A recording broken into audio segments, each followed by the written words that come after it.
الأربعون النووية. على القرآن محياي، على القرآن،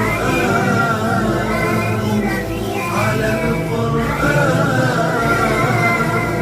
على القرآن محياي.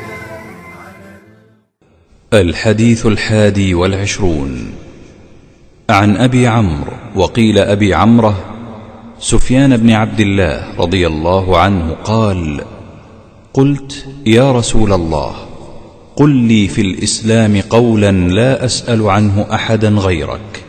قال: قل آمنت بالله ثم استقم. رواه مسلم. على القرآن، على القرآن محياي، على القرآن، على القرآن،